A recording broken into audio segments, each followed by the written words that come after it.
Dessa forma, eu agradeço a todos por estarem aqui hoje, interessados em ouvir essa palestra, para começar a iniciar aí uma nova era nessa integração médicos e cirurgiões dentistas. Obrigado.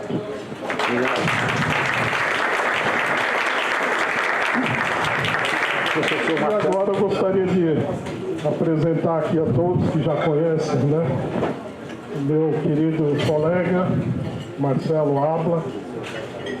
Como o Renato já falou, né, ele é especialista, mestre e doutor em implantodontia, também especialista em biologia celular na Unifesp.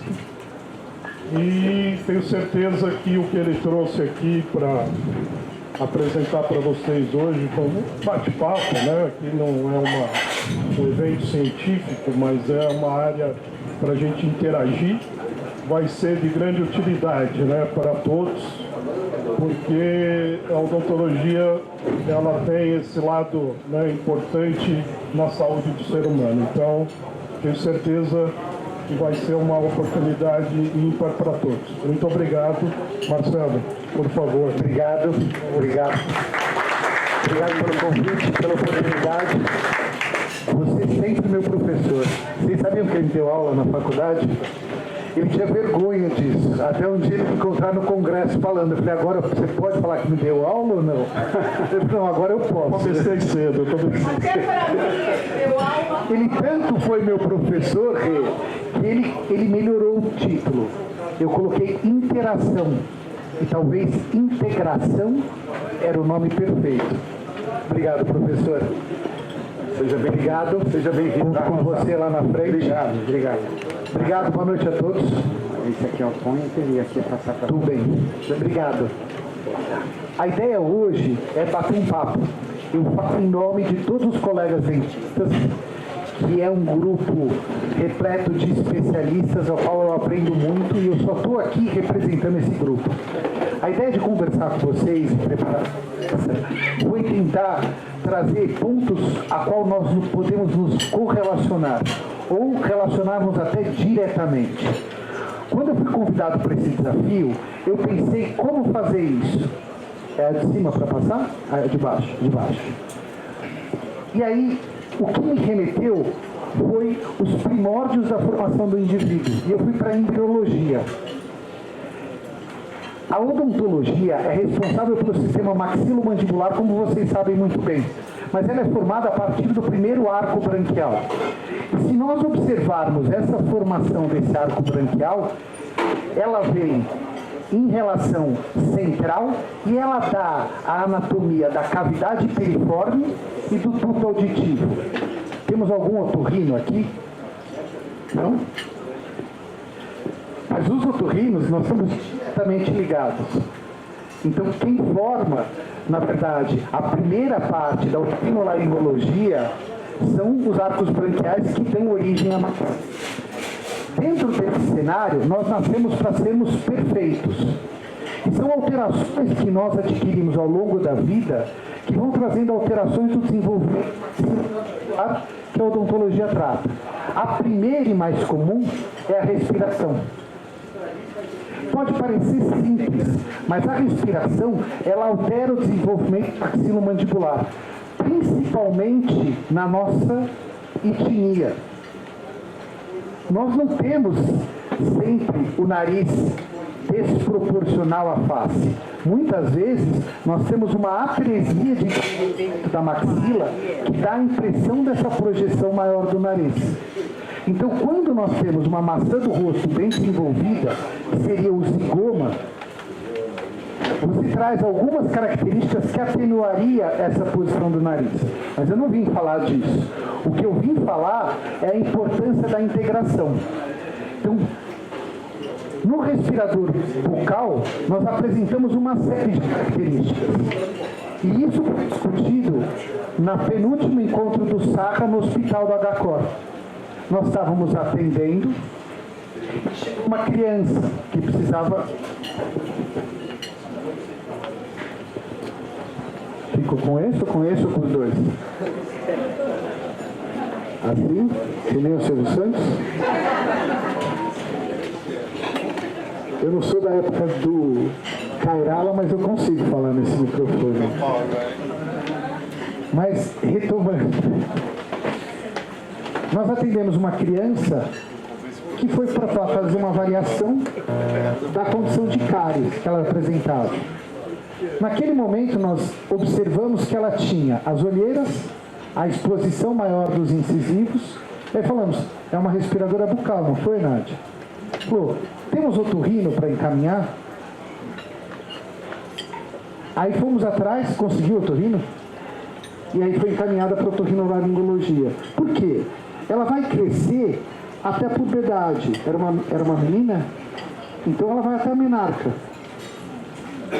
Ela tem esse crescimento. Então, se fosse corrigido o hábito de respiração e fosse checado por quê, a quantidade de utilização de ortodontia ou de ortopedia, voltou? Agora é esse? Eu estava me sentindo, se você tão feliz. A quantidade de tratamento seria muito menor. Então, a odontologia, ela extrapola isso. E eu quis trazer para vocês um pouco da nossa realidade. O primeiro ponto é a proximidade anatômica. Nós estamos próximos aos seios maxilares e estamos apoiados diretamente na têmpora. Então, todas as especialidades que tratam essa região, inexoravelmente, têm uma proximidade com a odontologia. E a odontologia deveria ser levada em consideração, assim melhorou? Para a gente poder avaliar essa possibilidade de tratar melhor o paciente, como vocês vão ver no final da palestra. Deixa eu contar algumas peculiaridades da odontologia. Vocês sabem qual que é o nosso maior desafio? A briga bacteriológica. Eu vou dizer uma coisa aqui. O dente é a única estrutura do corpo que fica metade para fora e metade para dentro. Onde é a ponteira? É o de cima, é o primeiro. É o de cima?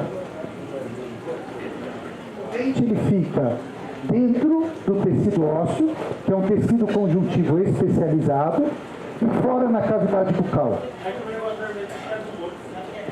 A única coisa que dá um selamento é esse tecido gengival, que é um tecido gengival queratinizado. Então a nossa briga constante são com as bactérias que compõem esse sistema estomatognático.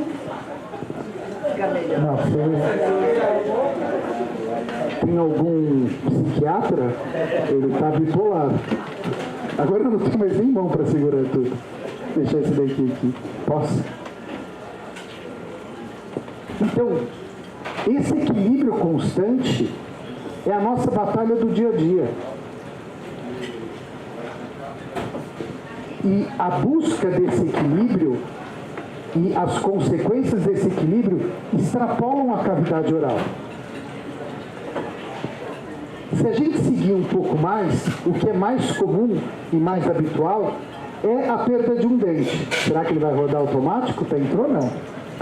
Leva uma dificuldade mastigatória, uma perda de efetividade de 33%, como eu falei para vocês. Somente um dente, tá? O primeiro molar. Essa perda, ela leva a uma sobrecarga do lado adjacente. O paciente começa a mastigar mais do outro lado, e aí ele leva a queixa que os outros dentes começam a ficar com mobilidade, com dor, fraturas de pequenos pontos, fraturas de restauração. Agora, o mais impressionante é essa movimentação. Os dentes, eles ficam em posição por causa de um equilíbrio dinâmico. Eles não vão para fora por causa da tonicidade da musculatura, não vão para dentro por causa da tonicidade da língua. E quando ocorre esse desarranjo, basicamente ocorrem duas coisas. O aumento da incidência de cáries, porque os contatos entre os dentes mudaram de posição e dificulta a higienização e aumenta o acúmulo de alimento. E aumenta os espaços próximos à gengiva e aumenta a incidência de tártaro. E inexoravelmente, o nosso desequilíbrio bacteriológico que eu falei anteriormente já começa a ficar perdido, mesmo no indivíduo saudável. Que ele não consegue equilibrar a microbiota nesse caso. E para se tratar um caso que já está agravado, nós começamos com problemas de contatos prematuros, com consequência na articulação temporomandibular. Então, para se devolver esse elemento perdido, muitas vezes você tem que mexer no arco antagônico para equilibrar a função oclusal, que nós chamamos. Que é importante que ela seja finalizada pelo menos até primeiro molar. Hoje, boa parte dos alimentos que nós consumimos, eles são processados. Então, muitas vezes, o segundo molar, em alguns artigos, não são tão relevantes, certo, professor? Está orgulhoso até aqui? Que sufoco. E aqui está o processo de reabsorção que eu falei anteriormente para vocês. Então, a partir do momento que o elemento dental foi removido, esse osso reabsorve 30% em até 6 meses. E esse processo de reabsorção vai até chegar no osso basal. A partir do osso basal, ele se estabiliza se não tivermos iatrogenias. Então, seguindo, a função mastigatória ela é muito importante. E aí vamos pensar uma coisa. Quando nós temos a perda do elemento dental, esse encaixe da maxila com a mandíbula diminui o espaço, não diminui? E aonde fica a língua? O que acontece quando a língua fica para trás? Não, aumenta a deglutição atípica. Você não tem espaço para deglutir. E aí eu queria convidar vocês para uma reflexão. A altura dos dentes, ela é importante para a deglutição. Quantos casos de idosos nós não temos que tem broncoaspiração por deglutição atípica? Eu vou citar isso muito lá na frente, quando nós falarmos em pneumologia, né? Que não se avalia a altura correta para o espaço correto da língua para o paciente poder deglutir. Falta, de repente, na nossa associação, até fonoaudiólogos que sejam da colônia, que a gente possa integrar e fazer uma saúde única e completa. É uma pena que o vídeo não está passando. Tá? E aí eu quero trazer uma coisa que talvez seja até interessante para os nossos colegas. A boca envelhece. E quem mostra que a boca envelhece é esse artigo do Cronin, que fala do processo de envelhecimento do homem e da mulher. E se nós observarmos a projeção do queixo no homem, nós vamos ficando mais queixudo e narigudo. E as mulheres vão tendo uma mesialização maior dos dentes. Então, o que acontece com os dentes? Os dentes começam a descer e a mesializar. Por isso que, com o passar dos anos, regiões que não acumulavam alimentos passam a acumular alimentos. Pontos de contatos abrem. E é por isso que hoje nós vemos vários adultos utilizando alinhadores para corrigir a posição dos dentes e trazer essa estética e essa função melhorada. Tudo bem? Gente, eu não quero fazer uma palestra só, eu quero fazer um bate-papo. E agora nós vamos entrar na medicina para ter a colaboração de vocês. Então, a odontologia, ela trata um equilíbrio da infecção, deglutição e distúrbios tempos-mandibulares. E isso a gente pode integrar muito bem na associação. Eu trouxe algumas especialidades que a gente poderia discutir. A primeira, que talvez seja a mais relevante, é a oncologia. A oncologia foi a primeira especialidade da medicina que realmente trata previamente o paciente. E aí eu tenho um caso para contar para vocês. O AC Camargo, ele faz o exame clínico do paciente antes do início do tratamento, ele ressalta os pontos que precisam ser tratados e encaminham para o dentista que acompanha aquele paciente e pedem uma radiografia final para iniciar o tratamento de quimioterapia, ou seja, remoção de todos os focos infecciosos. Eu acho que esse efetivamente é o caminho da nossa integração, né? E aí eu trouxe alguns artigos e quem quiser eu posso compartilhar depois. Mas uma coisa muito comum é termos dentistas na equipe de oncologistas para o tratamento basicamente de mucosite, que aflige vários pacientes. E o laser é uma excelente terapia, né, como a reidratação e o estímulo da salivação desses pacientes que se encontra prejudicado em função do tratamento. O segundo ponto, e muito importante, é a pneumologia. E agora eu vou contar para vocês. Vocês viram que a minha formação é toda de implantodontia, né? O que um implantodontista foi estudar essa integração? Essa história aconteceu com o pai dos meninos, vou chamar de meninos os dois. Meu pai teve um AVC e foi internado no Sírio, e quem cuidou dele foi o Kairala, porque o pai deles era colega do meu pai. E meu pai, broncoaspirando recorrentemente, e estava lá, cultura antibiograma, estrepto, estáfilo. Aí eu virei para os dois que tem nome esquisito, que eram assistentes do Kairala, eram colegas da minha cunhada, falei, isso é bactéria de boca. Eles falaram, mas não tem o que fazer. Eu falei, não. Meu pai, Tufi, conheceu, tem uma clínica há 65 anos em São Paulo. Falei, peraí, boca é com ele. Chamei a equipe dele, chamei minha equipe, falei para ele, falei assim, como a gente pode fazer uma profilaxia, que é uma limpeza, sem água, no meu pai? O periodontista virou e falou assim, simples, os colegas vão saber, vamos raspar ele. A velha e boa limpeza de cureta, sabe? Só que depois que você raspa, fica áspero.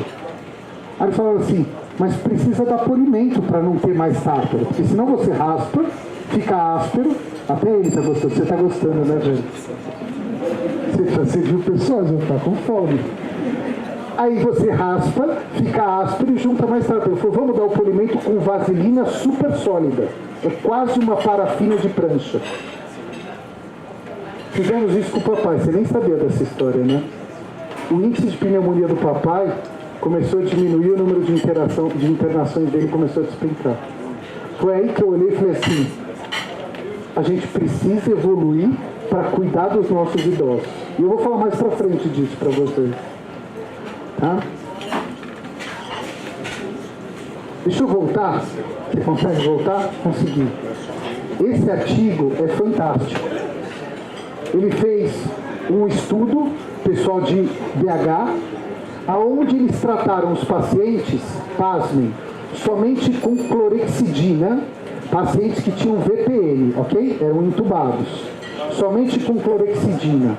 O índice de pneumonia caiu de 33,5% para 3,5%, caiu em 10 vezes.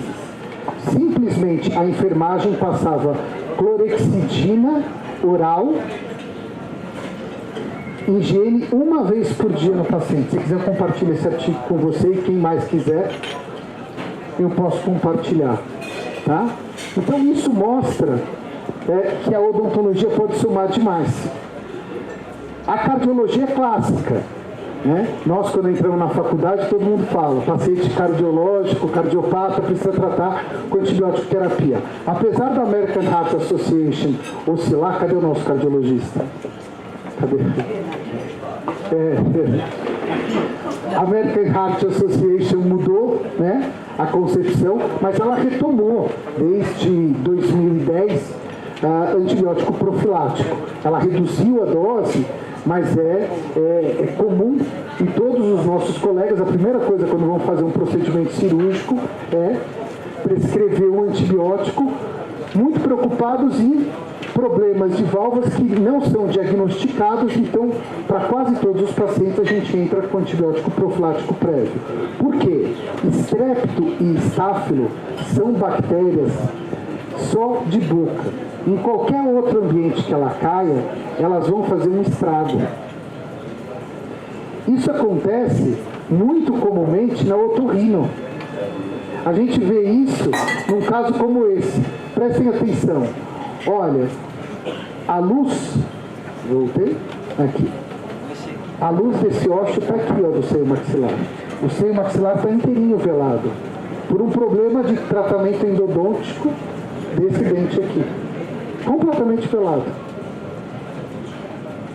Então essa integração, né, ó, a gente consegue ver nessa imagem aqui, ó. Nós chamamos isso de cisto de retenção, por origem dentária. E aí, dentro da obstetrícia, tem vários artigos dentro da periodontia que mostram que aumenta a incidência de parto prematuro. Apesar das parturientes terem um controle e um acompanhamento. Mas eu queria convidar vocês para uma reflexão. A parturiente está lá, todo mundo sabe que ela tem que ser tratada no segundo trimestre. Por quê? Ela não está com a barriga com a gravidez tão evoluída e não pode se deitar para não comprimir a veia cava, certo? Nós sabemos que é para usar, não pode usar prilocaína para evitar meta-hemoglobinemia fetal. Agora também vocês não precisam se preocupar porque não tem mais prilocaína. Bem-vindo ao Brasil. Mas eu queria convidar para uma outra reflexão. Vamos pensar em gestão de saúde? Essa parturiente teve neném. Ela vai para casa. Quando ela vai voltar para fazer uma avaliação odontológica? Ela foi no segundo trimestre, depois de 3 anos. Só quem teve criança sabe. Então falta uma comunicação e uma conscientização dos clientes em relação a uma saúde total. E aí, continuando, nós temos a geriatria. Eu acho que esse é um dos maiores desafios para todas as especialidades da área da saúde. Nós entendermos o envelhecimento e como nós vamos tratar esses pacientes mais envelhecidos. A primeira coisa que acontece com nós, dentistas, sabe o que é? Os pacientes param de frequentar o consultório. A clínica que eu trabalho tem 65 anos. Eu vi a necessidade de ter um atendimento residencial, não só pelo meu pai, mas como uma série de pacientes que não iam mais para o consultório, não conseguiam ambular. E muitas vezes a família mesmo esquecia do cuidado odontológico. Ó, já falei, a altura de prótese, a adaptação de prótese, a importância do espaço. Sabe em quanto tempo tem que trocar uma prótese total? De 5 a 10 anos. Porque os dentes desgastam. Agora vocês já sabem. A hora que o dente desgasta, o que acontece? A língua cai. A hora que a língua cai, aumenta a deglutição atípica. Quem é a equipe que tem cuidador, que orienta o cuidador na higiene oral? Como tem que se higienizar? Vou mostrar mais para frente para vocês. A reumato é o nosso grande desafio. Eu coloquei, Manson, na reumato, porque é a utilização de bifosfonatos. Para nós, é um inferno. Imagina a época que começou a AIDS, quando chegavam os pacientes no consultório de vocês, falavam assim, eu tenho AIDS. Vocês ficavam desesperados, não ficavam? Então, hoje, quando o paciente chega e fala assim, eu uso antirreabsortivo, nós ficamos branco. Ou via oral ou via injetável. Por quê? A incidência, na nossa opinião, aí eu vou compartilhar uma opinião, não está na literatura, tem a literatura aqui que dá suporte para isso, mas, na nossa opinião, ela está reportada abaixo do que é a realidade. Quando a gente vê casos que nós vemos no nosso dia a dia em hospitais, não são restritos só a pacientes que fazem uso injetável, que é totalmente compreensível, nós queremos diminuir o metabolismo ósseo. O que nós fazemos para nos cercar? Nós pedimos um exame chamado CTX, que vê o polipeptídeo da reabsorção do colágeno 1, e vai ver a atividade reabsortiva que tem, mas ele é só um indicativo. E até hoje a literatura não tem um consenso se tem que ser totalmente intervencionista ou preservar o caso. Mas é uma realidade que nós vamos precisar integrar melhor. E por último entra a medicina intensiva, que é clássico, né? Na gestão do governo anterior pensaram em falar que dentistas deveriam integrar a UTI, mas por uma questão de custo, quando o governo foi fazer o custo, quanto ele teria que pagar para dentista, ele falou assim, acho melhor deixar isso para outro momento, né? Mas a gente acredita que seja o futuro. E por último, a Infecto. Queria compartilhar uma história minha que aconteceu. Eu operei uma paciente da colônia, eu sou implantodontista, no dia 15 de dezembro. No dia 20 de dezembro, a família me liga e falou assim, o rosto dela está inchado. coloquei o implante no inferior. Falei, eu tô indo. Não estava mais atendendo, falei, eu vou passar na casa dela. Passei, um inchaço bem na região submandibular e um edema bem circunscrito, com vermelhidão. Na hora, o que eu imaginei é uma angina de Lütgen. Falei, a gente precisa ir para o hospital. Uma senhora de 80 anos, véspera de Natal. Quem atendeu foi o Salim, que era o médico dela, o Elito, que era vizinho do papai no Brooklyn. Quando o Salim me viu, falou, carreguei você no colo. Eu falei, Salim, eu estou com um problema. Eu acho que é uma angina de Lütgen. Foi para ressonância. Era uma angina. Aí ele já era médico da paciente e falou assim, vamos internar. Eu falei, estou de acordo. Vai tomar antibiótico aqui. Se não tem essa integração, se não tem essa retaguarda, não existe tratamento como um todo. A bactéria de boca, ela é muito agressiva. O nosso trabalho diário, ele é insano. Nós temos um periodontista aqui que briga com o streptoestáfilo o dia inteiro. E tem maneira simples de resolver isso, como treinamento de enfermagem, uma raspagem de língua para diminuir essa burra. Eu quis trazer esse aspecto para vocês e quero finalizar, para deixar vocês tomarem a sobremesa e eu vou jantar, com essa frase. A cultura de segurança envolve a transformação do comportamento da pessoa envolvida no cuidado do paciente, no sentido de fazê-la agir em direção à redução do risco, com o foco pleno em segurança, levando ao aumento da qualidade do atendimento. Obrigado, eu estou à disposição para dúvidas, para a gente bater um papo, para a gente discutir aqui no WhatsApp, onde for. Bom? Uma boa noite, bom jantar a todos. Marcelo, vou te fazer uma pergunta. Agora, Primeiro, uma colocação. Você esqueceu da endocrinologia. eu esqueci de várias. A endocrinologia não pode ficar fora. Eu esqueci de várias. Por quê? Nós estamos falando de diabetes, gente. Diabetes e o problema da saúde bucal é uma coisa extremamente íntima, né? Ligada, não é verdade? Isso é um ponto. Outro ponto, com o envelhecimento, seja do homem ou da mulher, acho que a mulher sofre um pouco mais pela falta do estrogênio, que é um hormônio que quando fica em pauta, ela inflama como um todo. E com certeza, né, a cara dentária dela vai sofrer até um pouco mais do que a do homem. Então, acho que você poderia falar sobre essa diferença entre o homem e a mulher com relação à qualidade do osso dela. Ela tem mais osteoporose do que o homem. Sim, sem sombra de dúvida. E por fim, sobre o hiperparatiroidismo, né, que a gente vê, vocês fazem o diagnóstico e mandam para nós. É isso aí. Alguns conhecimentos me faltam, mas a parte de endocrinologia, sem dúvida nenhuma. Né? Tanto que discutiram, mandaram no grupo um artigo de anabolizantes, né? E eu consegui dar um search rápido, eu não consegui ler o artigo inteiro, falando de anabolizantes, e fala exatamente isso. Tem um artigo que eu tenho o abstract, não li o artigo, que fala que aumenta a incidência de problemas periodontais em pacientes com uso de anabolizantes. Foi isso que foi discutido no grupo, não foi essa semana?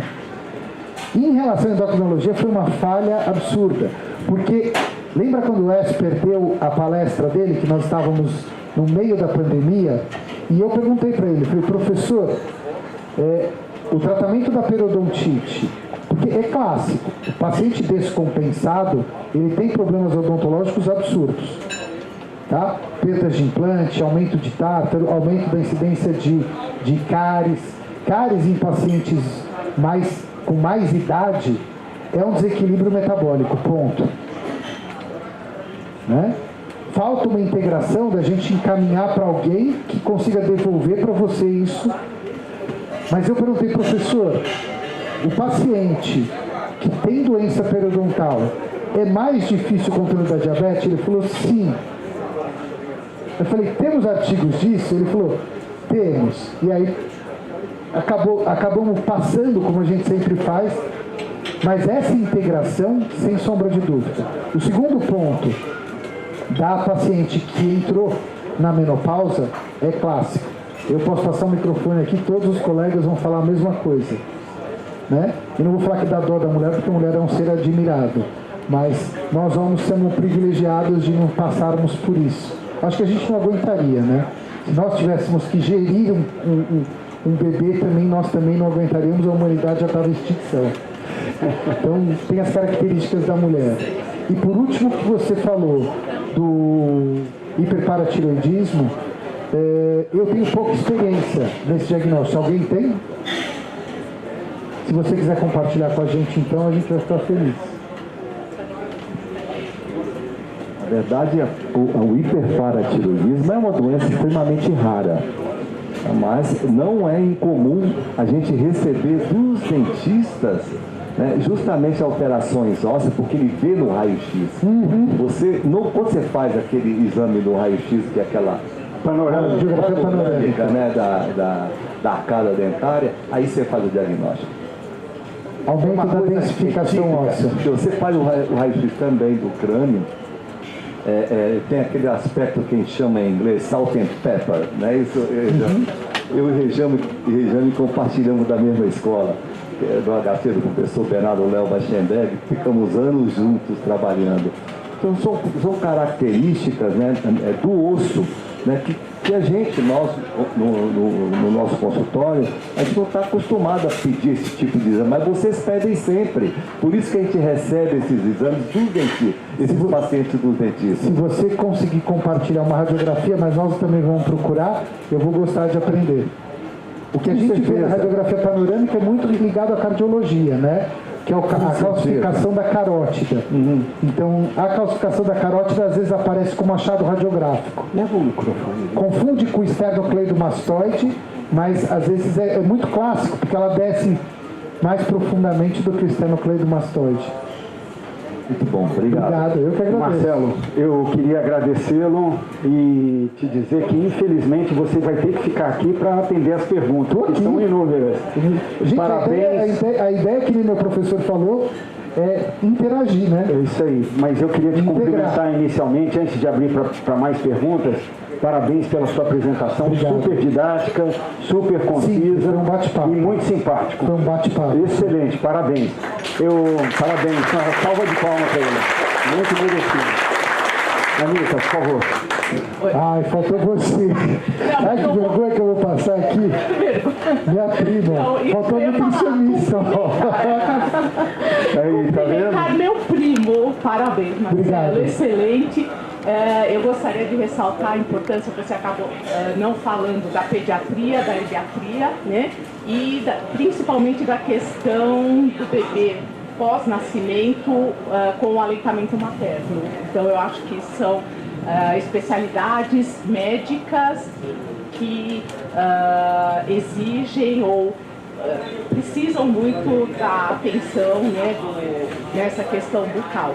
E também os médicos que trabalham em medicina preventiva, na questão geral aí da população, tanto como prevenção, tratamento, dos problemas da saúde bucal de maneira geral.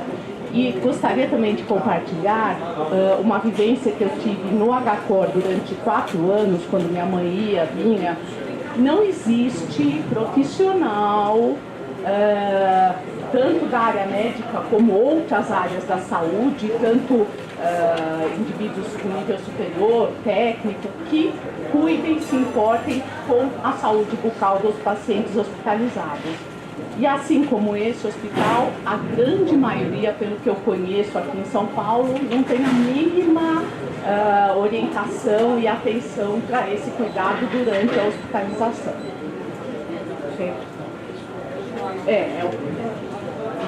Sim?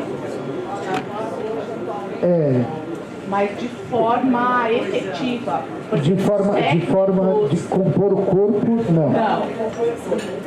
Para resolver questões pontuais, isso, mas não no trato geral do paciente durante a hospitalização. A higienização adequada, cuidado com a broncoaspiração, eu acho que a medicina deveria se voltar para esse aspecto também, claro, as pessoas envolvidas com essa questão. É isso. Obrigada. Em primeiro lugar, desculpa, você foi muito educada. Você esqueceu de falar do seu atributo maior, que é a nutrição. E tem uma integração que não precisa falar mais nada.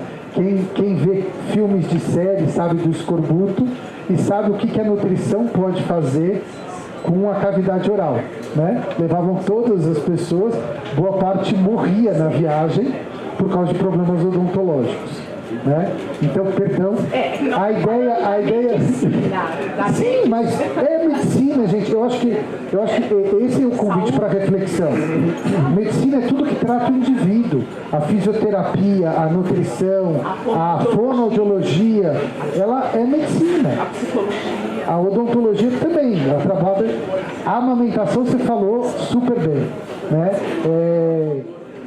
O desenvolvimento maxilomandibular, ele só vai ocorrer não só pela respiração, mas pela amamentação, sem sombra de dúvida. Talvez me faltou experiência para poder montar essa aula com todas as pessoas. Calma, fala você. Vai. Microfone, por favor. Nádia.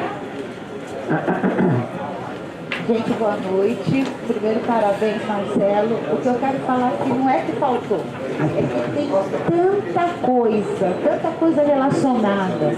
As nossas especialidades médicas com odontologia são tantas coisas que a gente pode juntos resolver que todas se integram. Então, às vezes, é a endócrino, é a ginecologia, é a cardiologia, é a infectologia. Então, é tanta coisa que eu acho que o Marcelo passaria 2 dias inteiros tentando relacionar coisas e problemas que a gente pode, juntos, ajudar uns aos outros. Eu acho mais ou menos isso.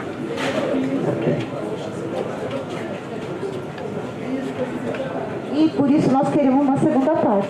Na verdade, eu acho que assim, o que a gente poderia, e que eu queria convidar para finalizar a associação, é a gente fazer uma integração, mesmo no atendimento no HCOR, maior. Sabe? A gente pode usar o HCOR como um balão de ensaio de uma integração, porque estão lá, tem dentistas, os médicos estão lá. Você vê, foi um insight que a gente teve de precisar de um otorrino.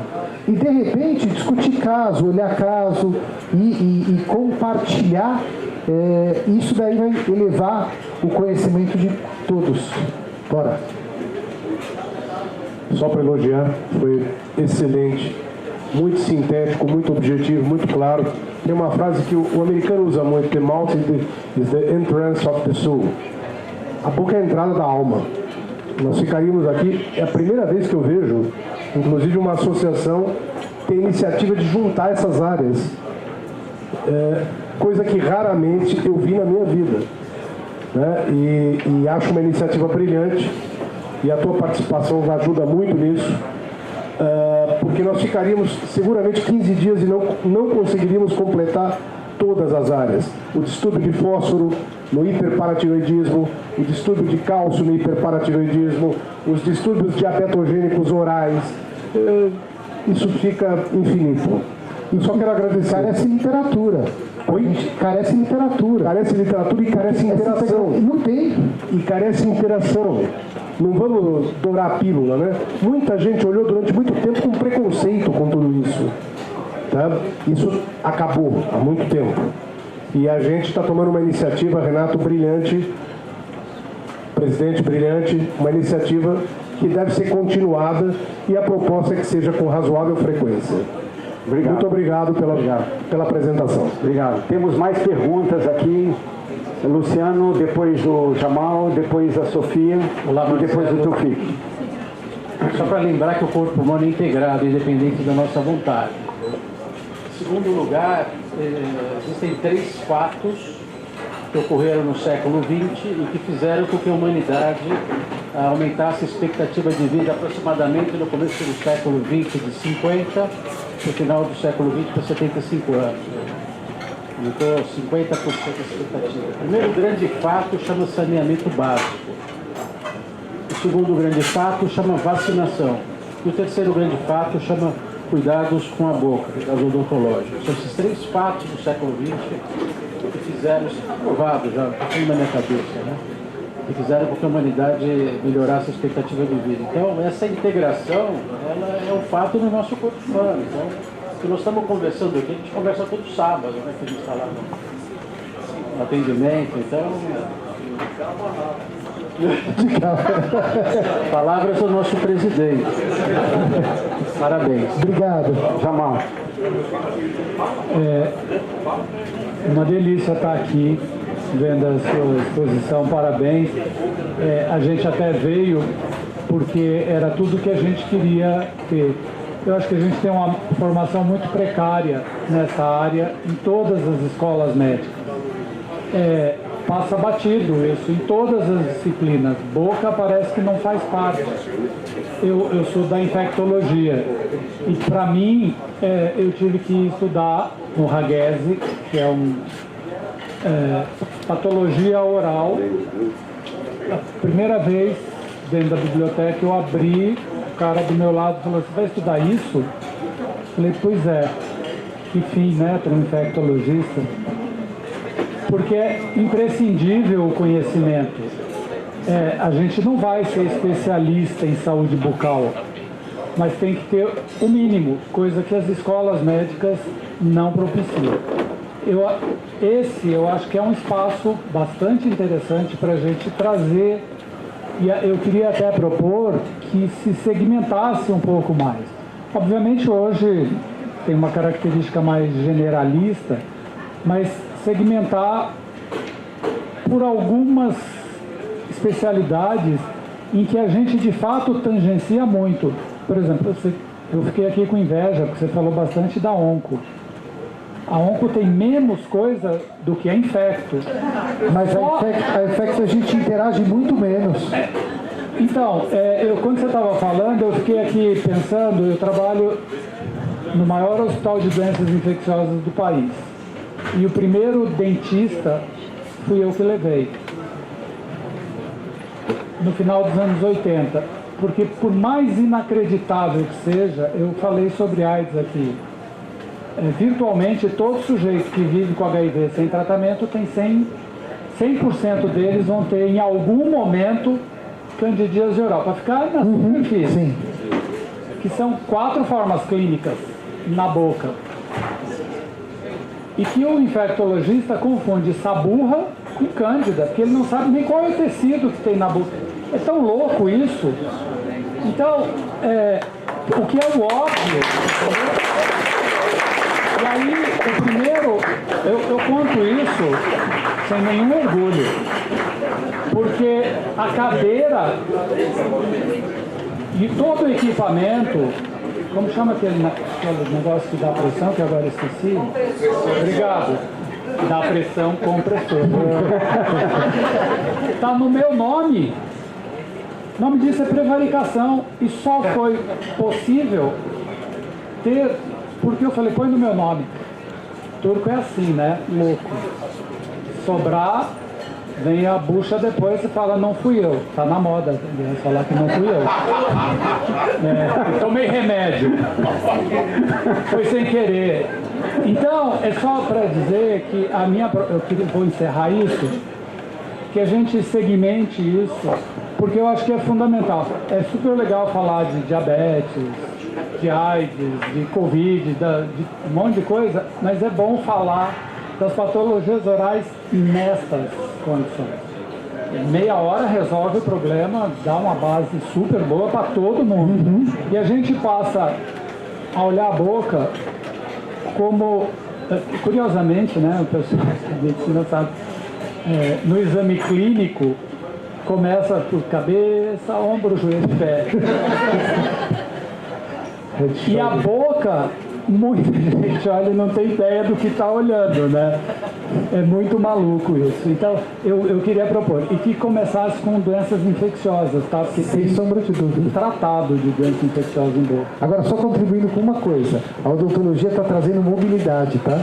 A odontologia consegue entrar no hospital, no leito e na residência do paciente e fazer 80% dos procedimentos que a gente faz no ambulatório. Muito bom. Muito bom. Sofia.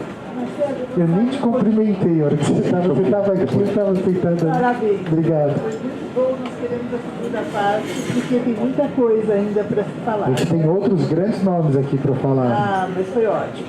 Marcelo, você falou, vou sair um pouco da parte infecciosa, sobre necrose de mandíbula. A gente usa muito nos tratamentos de ginecologia.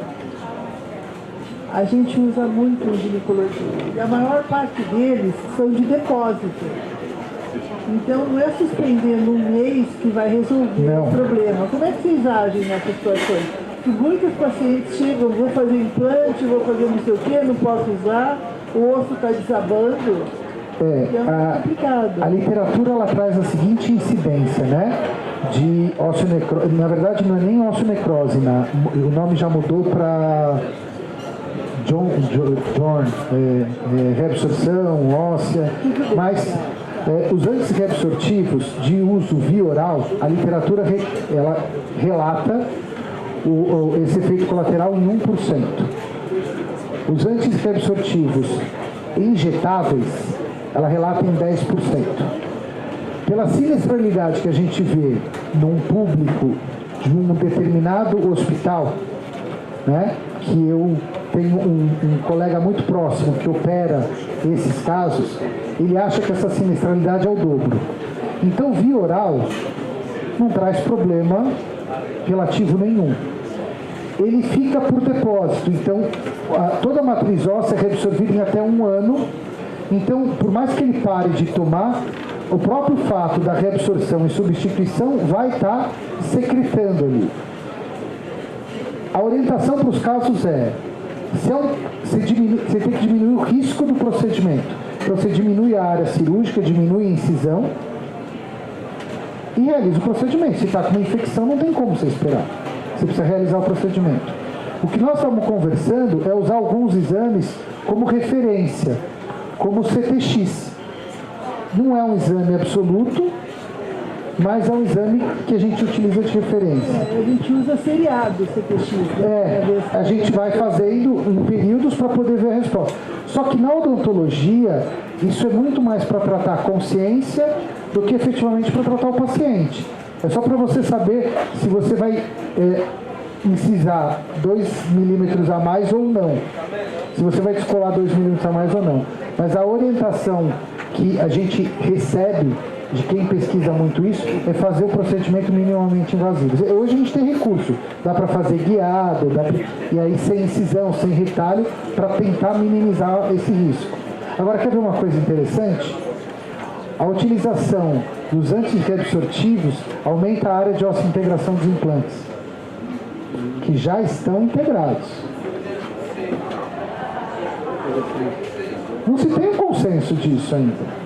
Em pacientes com metástase óssea, injetável e não tem o que se discutir, a odontologia que se vire. Em pacientes que vai se tentar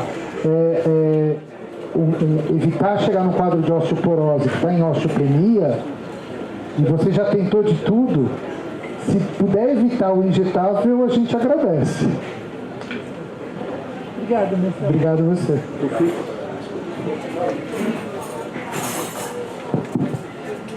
Marcelo,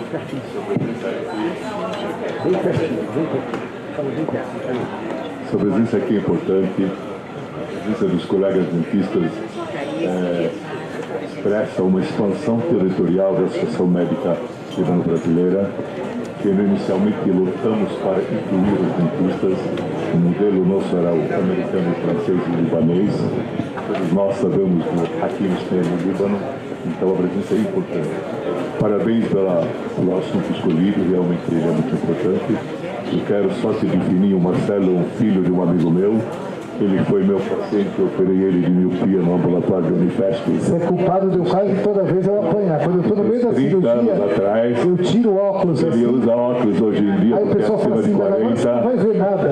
Eu falo, agora que eu estou enxergando. Teve uma vez que eu tirei no centro cirúrgico, eu tirei a lupa. O cara falou, mas quem te operou? Eu falei, eu duvido. Enfim, parabéns. Obrigado, Tufi. E bem-vindo. Obrigado. Obrigado. Sabag. Riad. Boa noite, parabéns, Marcelo, foi espetacular. E eu vou te falar agora outro lado da história. Eu tive um azar na vida, onde eu tive o azar de administrar vários cantinhos de hospitais aqui. Um pouquinho no Circo, na Camargo, Beneficente Portuguesa, por último no Oswaldo Cruz.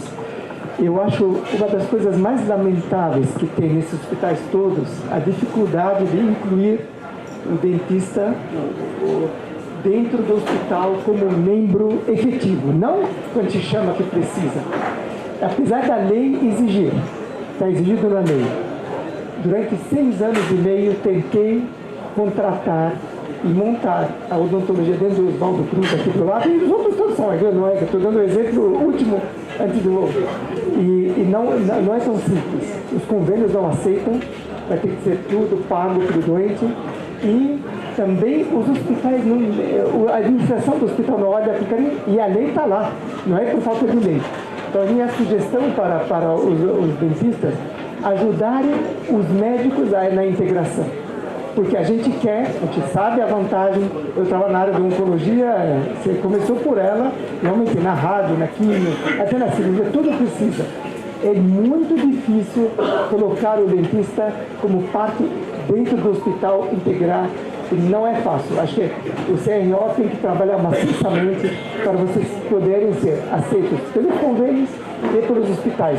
Porque senão nós vamos continuar tendo aulas daqui e a gente vai para casa e fica lamentando por a falta de acesso. Posso voltar um passo atrás? Claro. Antes dos convênios, vou te contar uma característica. Eu faço algumas cirurgias no hospital, principalmente pacientes com Parkinson e Alzheimer.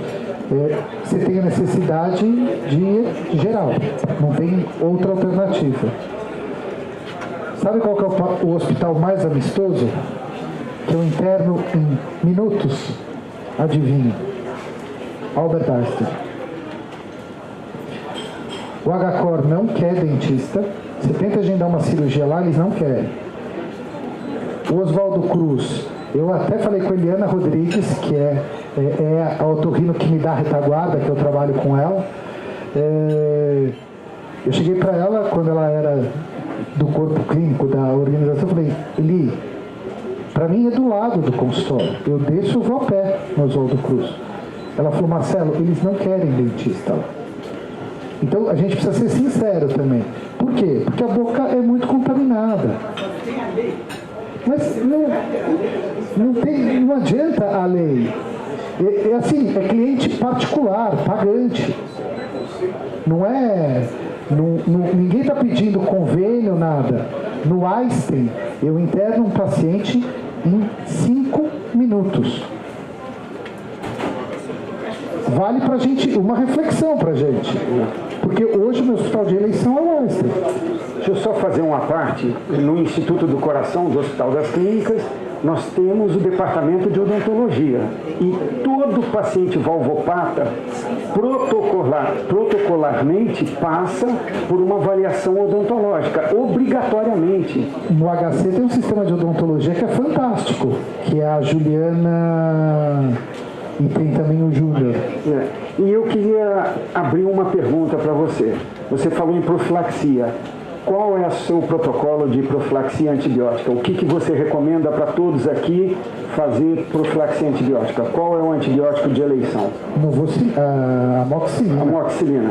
É antibiótico de primeira geração, porque você não vai dar resistência bacteriana nenhuma no paciente. É seguir o protocolo da American Heart Association, 2 gramas.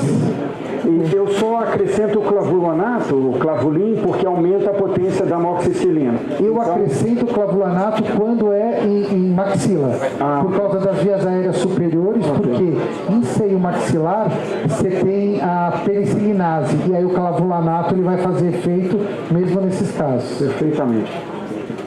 Sabago. Oi. Boa noite. Boa noite. Sabago falou, sou eu, você também. Nós dois, né? Os dois. São parentes? Nós estamos tentando descobrir. Começamos a conversar. Primeiro eu vou fazer eu tenho uma pergunta muito interessante que eu acho o seguinte. Eu acho que uma coisa que faz o cliente, o paciente, saber se vai ser tratado pelo dentista ou pelo médico é o caso do bruxismo. Quem que trata o bruxismo? É o médico ou o dentista? O bruxismo. A causa do bruxismo. Rada, eu posso falar aquilo que eu já falei para você, não? Os dentistas são as únicas pessoas que eu acredito na área de saúde que preveem o futuro. Porque no fim do dia é vidente. É o único vidente que realmente prevê o futuro. Não, agora a pergunta é séria. Então veja bem, muita gente acha que o bruxismo é uma questão neurológica. Tratamento para o neurologista. Calma, gente. Você viu como eu levantei? Faz favor. Querendo morder aqui. Gente, eu vou dar minha opinião, mas assim, a gente tem pessoas muito mais expert e mesmo no nosso grupo não se tem um consenso sobre isso, tá? Eu vou dar a minha opinião, tá? A parafunção, ela é um comportamento. Ela atinge pessoas que têm um comportamento social adequado. Pensando em integração, dentro da psicologia, eles falavam que eram pessoas que ficavam paradas na fase oral. Isso não faz sentido depois da pandemia, porque o índice de parafunção aumentou 80%. Então, quer dizer, você tem 80% não sabia que tinha problema na fase oral e na pandemia descobriu. Não tem nada a ver. E aí a psicologia, coitada, acabou morrendo com essa máxima. Se há um comportamento e atinge pessoas que têm um comportamento social adequado, sinceramente, aquela placa meio relaxante de acrílico que ele te dá, se ela fosse a solução dos seus problemas, eu fazia um lote daquelas ali e colocava. Na verdade, a ideia da placa de acrílico é ela permitir uma desoclusão e hiperestender a musculatura. E a partir do momento que ela hiperestende, a sua capacidade de potência diminui. Agora, é o principal tratamento integrativo. Tá? Agora, só para ajudar, que a minha ideia aqui é colaborar, ele tem uma característica patognomônia, sabia? Você não precisa falar, eu acho que eu tenho ou não acho que eu não tenho. Chama linha alba. É uma linha que forma na bochecha aqui, quando você tem parafunção. Não importa o tipo, se ela é por apertamento ou por ranger. Porque você faz uma pressão negativa e fica marcado aqui. Então, se o paciente chegar de manhã no seu consultório, falar, estou com dor de cabeça, estou com isso. Se você olhar a mucosa jugal dele e tiver uma linha aqui chamada linha alba, encaminha para um dentista que ele resolve para você. Muito bem. Cairala. Aí não vale, né? Pronto. Onde você coloca um grampo gêmeo? Como estabiliza uma prótese total? Não, só vou dar um pitaco no bruxismo, né? Que a gente trata também. Na verdade, o bruxismo, o que a gente vai agir na odontologia são nos efeitos dele na cavidade bucal. E que é fundamental no tratamento, porque esse paciente precisa parar com esse apertamento. É lógico que se nós não agirmos integrando as áreas, nós não vamos tratar esse paciente como um todo, nós vamos só eliminar os efeitos dessa ação na boca. Então, por isso, mais uma vez, a integração é fundamental. Queria só parabenizar Marcelo pela apresentação, atingiu o objetivo, uma série de perguntas e comentários em cima do assunto, que realmente é extenso, é fundamental, né, essa discussão toda, faz parte do crescimento de todos nós como profissionais de área de saúde. E você trouxe de uma forma, como a gente já havia comentado, né, leve, mas um assunto de peso, né, para incitar novas discussões, como já foi proposto, e é o que a gente deseja, que daqui para frente a gente tenha muito mais essa integração. Parabéns a todos. Parabéns, Marcelo. Obrigado a você. Pensei que você ia falar da altura da DVO. Eu coloquei em homenagem a você. Ele colocou umas 10 vezes nas minhas provas isso. Até hoje. Paciente morre tudo torto. Então. Próximas discussões. Gostaria de fazer um agradecimento especial ao Dr. Tufik Sleiman, porque ele que te apresentou a NLB. Na verdade, o Tufi, ele que trouxe a odontologia, né? Nossa, né? Obrigado, gente. Shukran, gratidão. Parabéns. Meu contato está no grupo do Sarra, no grupo da MLB, eu estou à disposição. Meu nome está lá, para quem não tem o nome legível, por favor, coloque, né, para podermos nos localizar. Obrigado, Marcelo. Tá bom? Obrigado a vocês. Uma boa noite. Conferência. Muito obrigado. Muito obrigado pelo aceito. Obrigado. Pessoal.